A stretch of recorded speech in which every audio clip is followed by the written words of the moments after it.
Hello, friends. I welcome you all to this weekly session of current affairs.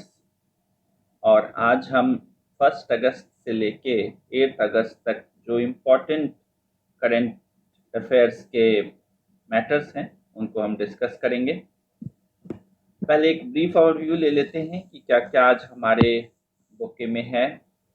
तो मुस्लिम women's right day celebrate किया गया था, उसे हम डिस्कस करेंगे। इसके बाद एक बहुत ही अच्छा प्रोग्राम है नेशनल गवर्नमेंट का, that is one nation one card scheme.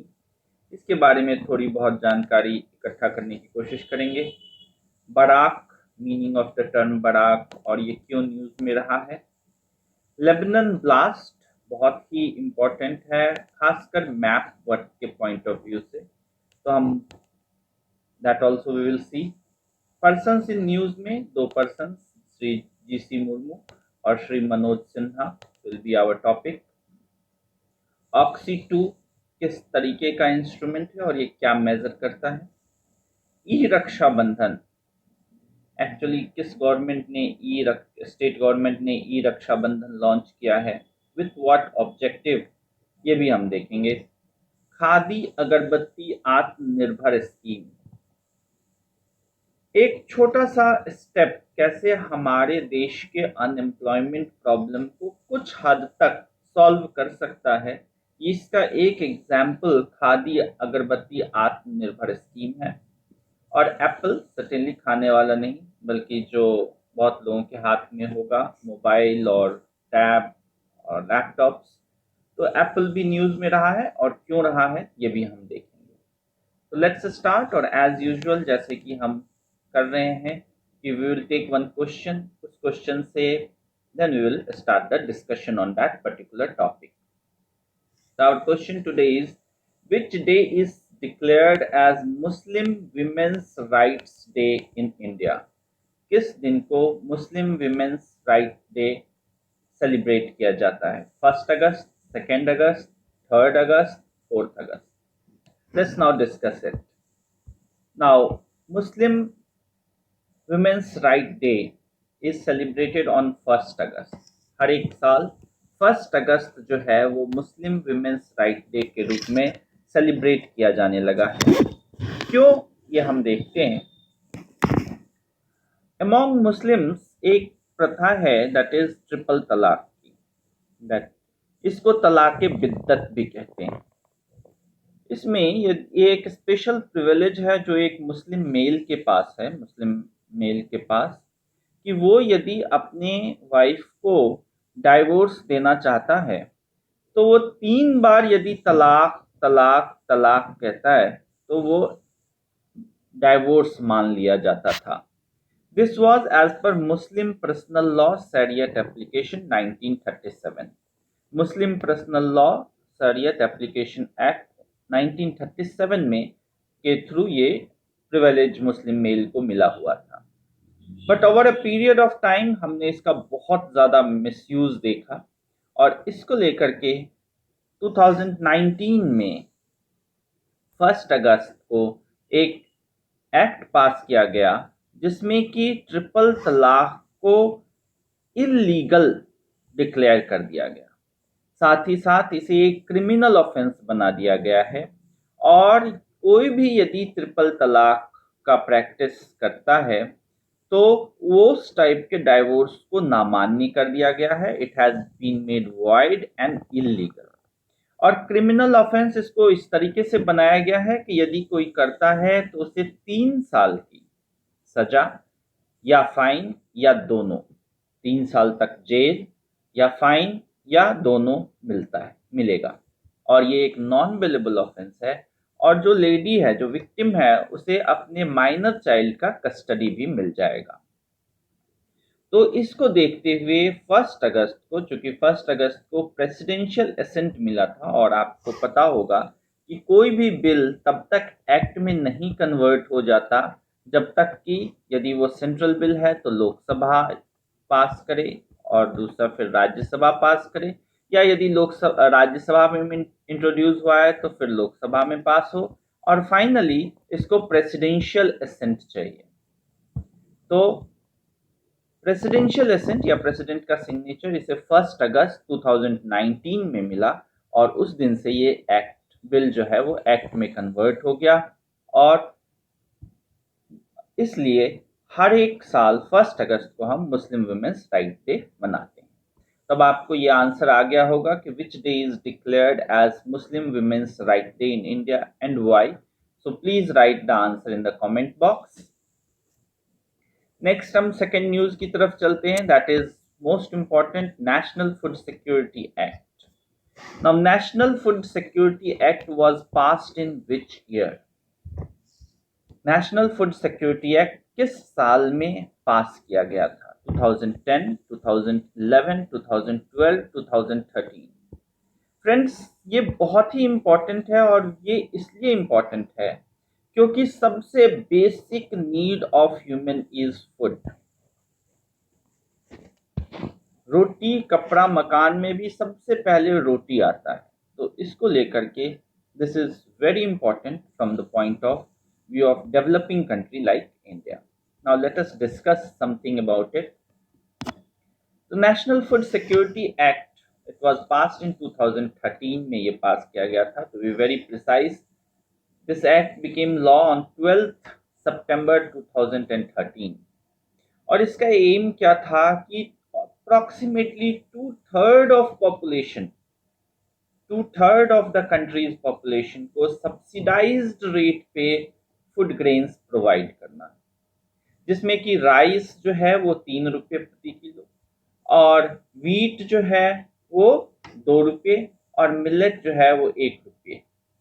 और इसके अंदर बहुत सारे प्रोग्राम्स इसमें सब्स्यूम किए गए थे, जैसे कि मिड डे मील स्कीम है, उसके बाद इंटीग्रेटेड चाइल्ड डेवलपमेंट स्कीम है, पब्लिक डिस्ट्रीब्यूशन स्कीम है और in total we are aiming कि 1.2 billion people will get food grains और उनके पास खाने के लिए कम से कम रोटी रहेगा।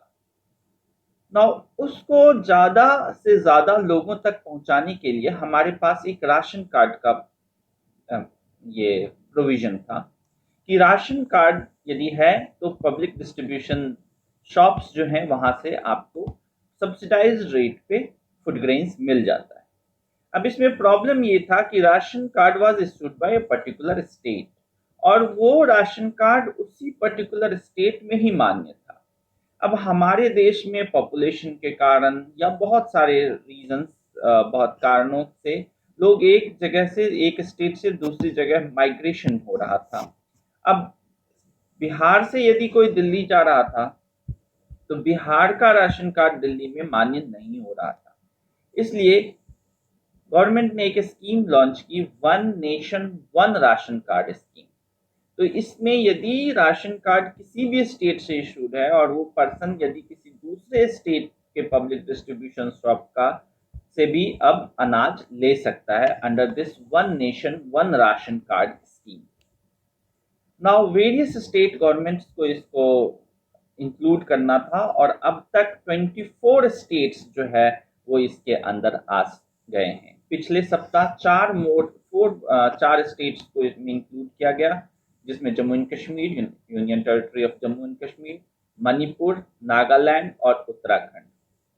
ये सब पहले से 20 स्टेट्स इसमें ऑलरेडी थे और अब इन टोटल 24 स्टेट्स हो गए हैं जो one nation one ration card scheme के अंतर्गत कार्य कर रहे हैं, including certainly Bihar. Now our third topic is Arab world's first ever nuclear reactor has been built in association with, जो अरबियन कंट्रीज हैं उन्होंने सबसे पहला अपना न्यूक्लियर रिएक्टर बनाया है और हमारा क्वेश्चन ये है कि किस कंट्री के साथ मिलकर के ये न्यूक्लियर रिएक्टर बिल्ड किया गया है। ऑप्शंस हैं Russia, south Korea, China, Japan. यदि आपको आता है तो कमेंट बॉक्स में लिखें, नहीं तो ये वीडियो देखने के बाद आप इस कमेंट बॉक्स में इसका आंसर लिखें।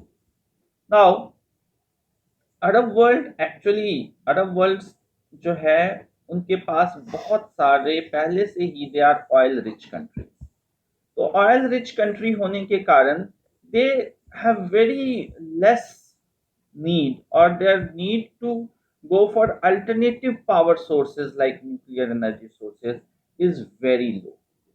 Yet, because of environmental issues, अब वो भी जो है वो रिन्यूएबल या नॉन या कन्वेंशनल एनर्जी सोर्सेज को छोड़ के नॉन कन्वेंशनल एनर्जी रिसोर्सेज की तरफ बढ़ रहे हैं।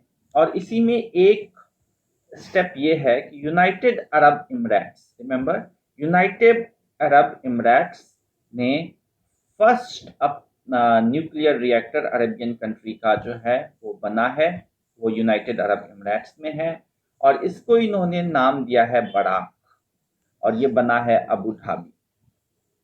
तो Barak is the first ever nuclear reactor that has been operationalized और कहाँ पर? अबू धाबी में, यूनाइटेड अरब इमराट्स में। बराक जो है एक्चुअली ये एक अरेबिक वर्ड है और इसका मीनिंग होता है ब्लेसिंग्स, आशीर्वाद। और ये बना है साउथ कोरिया के मदद से यूनाइटेड अरब इमराट्स ने अपना फर्स्ट न्यूक्लियर रिएक्टर ऑपरेशनलाइज किया है। एक बहुत ही इंपॉर्टेंट टर्म एक्रोनिम है international atomic energy agency. Please remember ये कई बार कितने एग्जामिनेशन में पूछे भी हैं कि इसका फुल फॉर्म क्या होता है। और ये जो ए है इस ए की जगह एजेंसी दे देंगे, एसोसिएशन दे देंगे तो वो थोड़ा सा कंफ्यूजन क्रिएट करता है। Remember IAEA stands for international atomic energy agency. तो इंटरनेशनल एटॉमिक एनर्जी एजेंसी ने भी इसको एक बहुत ही पॉजिटिव स्टेप माना है। नाउ थर्ड न्यूज की तरफ हम आते हैं, that was very important, that is Lebanon में ब्लास्ट हुआ है, लेबनान के बेरूट में। The chemical that caused blast in Lebanon was, किस केमिकल के कारण लेबनान में ब्लास्ट हुआ है? Ammonium nitrate, potassium nitrate, dynamite और none of the above. Now, on 4th of August 2020, there was a huge blast और ये ब्लास्ट हुआ है पोर्ट सिटी ऑफ बेरूट, जो कैपिटल भी है लेबनान का। और कहते ये हैं कि जो बेरूट है, मैं आपको दिखाता हूँ मैप पे। So this is the Beirut और it is a port city और आप ये देखिए मेडिटरेनियन सी में है ये। Now this whole is Lebanon और इसके सराउंडिंग कंट्रीज में इजराइल, सीरिया ये दोनों हैं और यदि हम मैरीटाइम नेशन में देखें तो Cyprus. Now what happened is that करीब 6 साल पहले 2013-14 में एक शिप आया और उस शिप पे बहुत ही भारी मात्रा में एमोनियम नाइट्रेट था। Now that ship had certain problems जिसके कारण उसे यहाँ पर लंगर डालना पड़ा और लंगर डाल करके बाद में लंगर डाल करके वो शिप वहीं रुकी रही। बाद में ऐसे हालत हो गए कि शिप ऑनर्स जो है वो ये जो एंकरेज चार्जेस थे वो भी नहीं दे पाए और जिसके कारण हुआ ये कि शिप को कॉन्फिस्केट कर लिया गया और इसमें जो एमोनियम नाइट्रेट था वो पोर्ट के एक वेयर हाउस में स्टोर कर दिया गया। Now, ammonium nitrate is an odorless crystalline substance और ये commonly use होता है as a fertilizer in the field as well as for explosive purposes also. अब ये एमोनियम नाइट्रेट 6 साल से यहाँ पर था और और धीरे धीरे ये पानी सोखता रहा और तब जाकर के अगस्त के फर्स्ट वीक में बहुत ही बड़ा ब्लास्ट हुआ जिसमें कि 78 people died and 4,000 persons got injured. Now, the investigation is on way as to what was the real cause of this blast as such. अब आप देख रहे हैं कि इसमें मैप वर्क बहुत इंपॉर्टेंट है। You should remember that Lebanon is a port city, Mediterranean sea में ये है, मेडिटरेनियन सी का ये पोर्ट सिटी है। Beirut is the capital or Lebanon is surrounded by Syria on one side and Israel on the other side. Next is the third one, which is very important. Which article of Constitution provides for appointment of LG for Union Territories? आपको पता होगा जो states हैं उनके जो constitutional head हैं ये governor, और यूनियन टेरिटरीज के जो कॉन्स्टिट्यूशनल हेड हैं दे आर लेफ्टिनेंट गवर्नर और एडमिनिस्ट्रेटर्स। क्वेश्चन हमारा है कि which article of the constitution provides for appointment of LG for union territories? Article 238, article 239, article 240 और article 241। Now, why this is in news is because recently आपको पता होगा last year government of India ने Jammu and Kashmir reorganisation act pass किया था, और Jammu and Kashmir reorganisation act के तहत दो यूनियन टेरिटरीज बने थे, एक union territory of Jammu and Kashmir and another is union territory of Ladakh. अब जम्मू एंड कश्मीर के यूनियन टेरिटरी का एलजी जो है वो श्री गिरीश चंद्र मुर्मू जी को बनाया गया था। Now it has been changed और गिरीश चंद्र मुर्मू जी ने रिजाइन किया और Shri Manoj Sinha has now been appointed as the new LG of Jammu and Kashmir. तो मनोज सिन्हा जी को नया एलजी बनाया गया है union territory of Jammu and Kashmir को। अब हमारा जो क्वेश्चन था हम उस पर आते हैं। आर्टिकल 239, आर्टिकल 239 प्रोवाइड करता है कि एवरी यूनियन टेरिटरी के पास एक एलजी होगा जिसके थ्रू जो है प्रेसिडेंट उसको एडमिनिस्टर करेगा। नाउ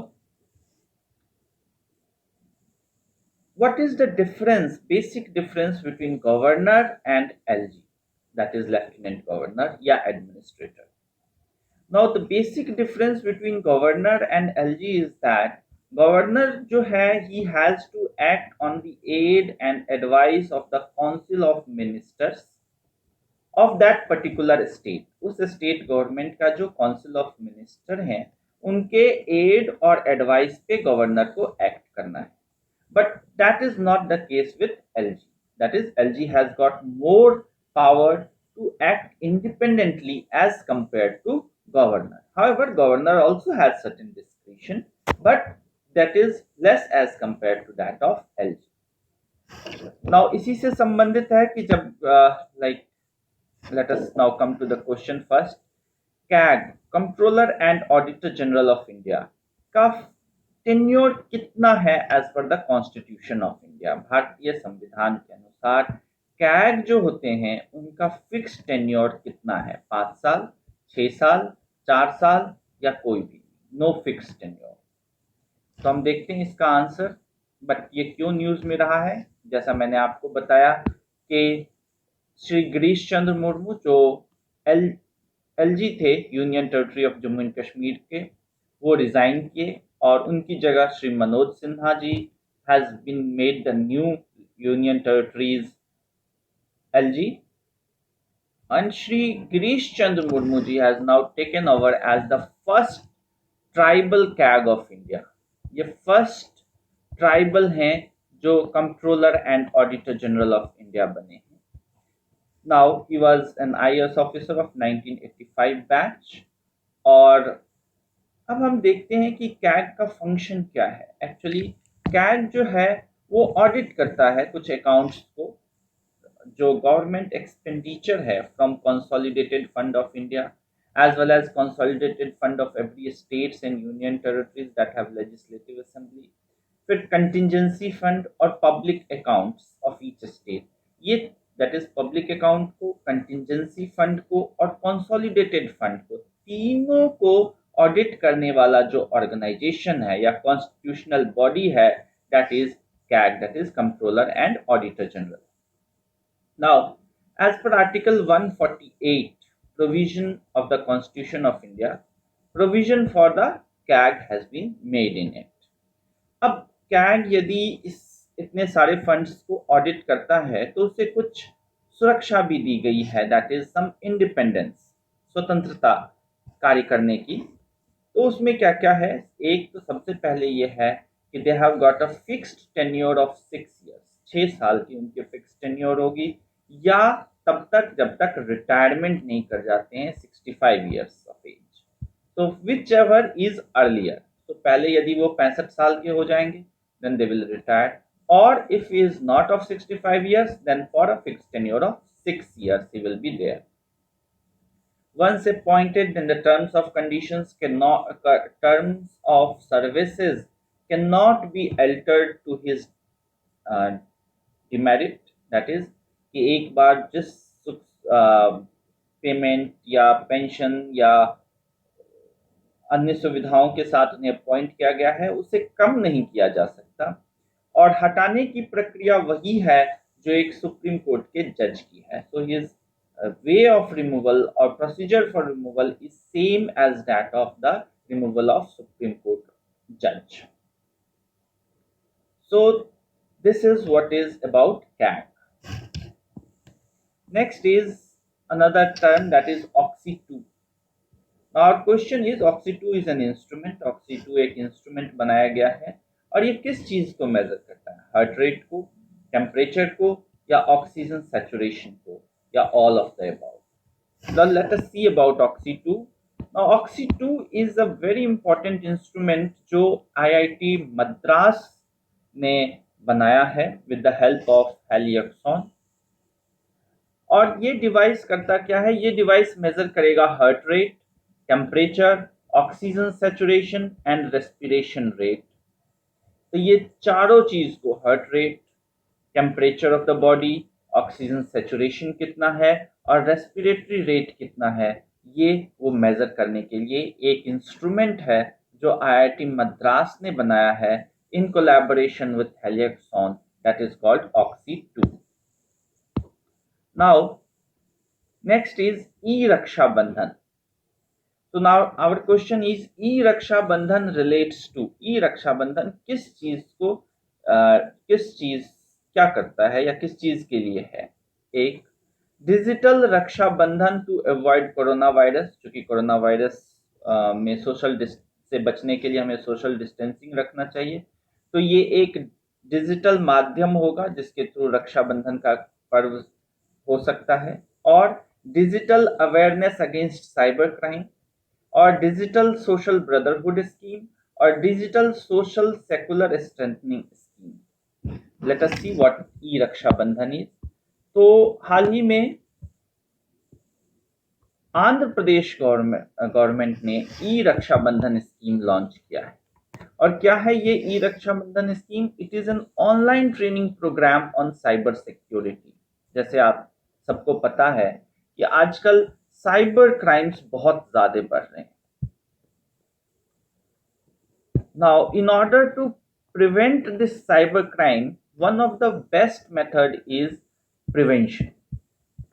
सुरक्षा ही बचाव है, और प्रिवेंशन करने का सबसे आसान तरीका है, दैट इज अवेयरनेस. लोगों को उसके बारे में अवेयरनेस फैलाया जाए. Now E Rakshabandhan aims at creating awareness among the people so that cyber security और cyber crime does not take place. ये मंथ लॉन्ग प्रोग्राम होगा और इसमें ऐसे programs, debates, quiz, webinar, workshop, slogan writing competitions, ये सारा ऑर्गेनाइज किया जाएगा so that to make people more and more aware regarding the cyber crime. So E-Raksha Bandhan is a program that has been launched by Andhra Pradesh, and the aim of it is to provide online training to prevent cyber crime and to strengthen cyber security. Next is Khadi Agarbatti Atmanirbhar Mission. Now my question on it is that khadi Agarbatti Atmanirbhar mission is launched by, ये किस office ने launch किया गया है, किस ministry के द्वारा launch किया गया है? Prime minister office, that is PMO, ministry of social empowerment, ministry of home और ministry of MSME. Now it's very important if we know that what is this MSME. MSME stands for Ministry of Micro, Small and Medium Enterprises. Micro, Small and Medium Enterprises. तो ministry of micro, small and medium enterprises ने Khadi and village industries commission के through एक mission launch किया है, that is Khadi Agarbatti Atmanirbhar mission. This mission will be on PPP mode, that is public private partnership mode. और इसमें जो migrant labourers हैं और जो अनएम्प्लॉयड हैं उन्हें सामान और मशीन मुहैया कराया जाएगा अगरबत्ती बनाने के लिए, और जो वो प्रोड्यूस करेंगे उसका फिर मार्केट में लाने और बेचने का काम भी या मार्केटिंग का काम भी पब्लिक प्राइवेट पार्टनरशिप मोड में किया जाएगा. So this is very innovative measure of dealing with the migrant workers across the problem of migrant workers across the country. Next is that world's most valuable public listed company whom Apple overtook is which one? Saudi Aramco, Reliance, Microsoft और Amazon. अभी news में ये है कि Apple has become the world's most valuable company. Apple company जो mobile बनाती है और लैपटॉप्स, कंप्यूटर्स, तो it has become the most valuable public listed company since March. Now which company it has overtook? इससे पहले कौन सा कंपनी था which was the most valuable public listed company? Saudi Aramco or Reliance or Microsoft or Amazon? So please write the answer in the comment box. Now let's discuss it. So now because of the corona pandemic, क्या हुआ कि most of the company ने online working from home system चालू किया. Now working from home will require certainly some kind of computer system, whether it be mobile or laptop or computer, and it will require a internet connection. तो इसको लेकर के जो Apple की जो market है वो बहुत ज़्यादा बढ़ गया, to the extent that now it has become the world's most valuable public listed company. There was an unprecedented addition of $172 billion because of this pandemic of corona. So इसको लेकर के इससे पहले जो था वो सऊदी अरबिया का state owned Saudi Aramco was the most valuable public listed company, but because of this surge in the sale of the Apple sets, it has overtaken this Saudi Arabia's state owned Saudi Aramco और अब वो सबसे valuable public listed company में आ गया. That's all for this week. Let's have a quick recap of what all we have done. So first of all, we saw that 1st August has been celebrated as Muslim Women's Rights Day. This is because it was on this day that the act which criminalized the offense of triple talaq was passed, and it has now been made a criminal offense. Then One Nation One Card scheme, which wants to make the ration card of one state valid throughout the country, has now 24 states, as 4 new state and union territory has been added to it: Jammu and Kashmir, Manipur, Nagaland and Uttarakhand. It is a part of National Food Security Act 2013. Then United Arab Emirates has become the first Arab country to start nuclear reactor. It has named it as Barak, and it is at Abu Dhabi, and it has been made in close cooperation with South Korea's Korea Electric Power Corporation. Then Lebanon, there was a blast in the capital of Lebanon, that is Beirut, in which 78 people died and 4,000 people almost got injured. The main cause of it was that ammonium nitrate was stored in the warehouse of the port. Then we saw that there is a change in the Union Territory of Jammu and Kashmir. Now the LG of Union Territory of Jammu and Kashmir, who was earlier Girish Chandra Murmu, he has been made the new Comptroller and Auditor General of India, and in his place Sri Manoj Sinha has now been appointed as the new LG of Jammu and Kashmir. Then we saw that Oxy 2, it is an instrument that will measure the heart rate, temperature, oxygen saturation, and respiration rate, and it has been made in close collaboration with Aliaxon. Then E-Raksha Bandhan program has been launched in Andhra Pradesh, and it is an online training program on cyber security. Next is Khadi Agarbatti Atmanirbhar Mission has been launched by Khadi Village Industries Commission, and it will try to resolve or try to work on public-private partnership mode and will increase the employment among the unemployed and migrant workers across the country. Then Apple has become the world's most valuable public listed company. It has overcome Saudi Arabia's state owned Saudi Aramco and has become the world's most valuable public listed company. Thank you, friends.